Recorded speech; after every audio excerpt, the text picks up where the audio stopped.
First, want to pick up on the comments of the gentleman from Virginia and these Department of Labor standards. We have kind of a choice. We can provide the maximum protection to investors and in that way eliminate investment choices. You can only invest in plain vanilla. Or we can say you get a little less protection and you get a little more freedom and you can invest. We now have a system in which we provide, some would say more protection, some would say less options to my IRA than to my widowed mother's life savings. Is there any reason why middle-class people controlling their brokerage accounts should have different protection standards depending upon whether those accounts are IRAs? And if so, why would you provide, why are we developing a system to provide more of a straitjacket for me and less protection for my mother? Well, first, I think it's a very fair question. I want to underline at the beginning, I am passionate from the standpoint of protecting investors, and I also agree with you that our system works because investors have a range of choice with respect to products built around a lot of requirements to ensure that what's provided to them is suitable. I do agree with, I think, your central premise. I think any of us, when we go about investing, don't think about investing with respect to tax advantage accounts differently than we think with respect to our other investments.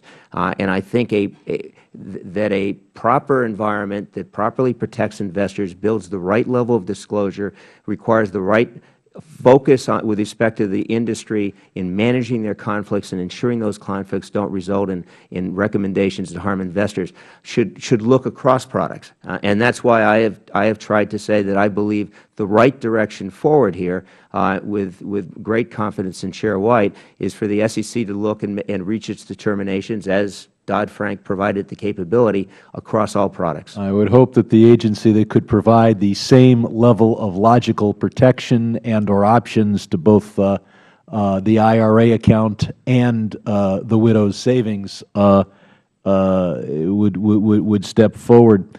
We've had some frauds. Often these frauds are perpetrated by well-mannered, well-dressed gentlemen. And then we have rules that seem to work only if someone behaves as a, quote, gentleman in the standards of England a couple hundred years ago. For example, it's important that the broker-dealers be audited. Do you make sure when you get the audit report that it was actually signed by the auditor by contacting the auditor, or do you just need a good inkjet printer to forge the stationery? And then second, do you make sure that the auditor is large enough to handle that size client? If that had been done, of course, Madoff never would have gotten away with it. Do you take those two very elementary steps? It would be unnecessary if everybody behaved like a gentleman or a lady.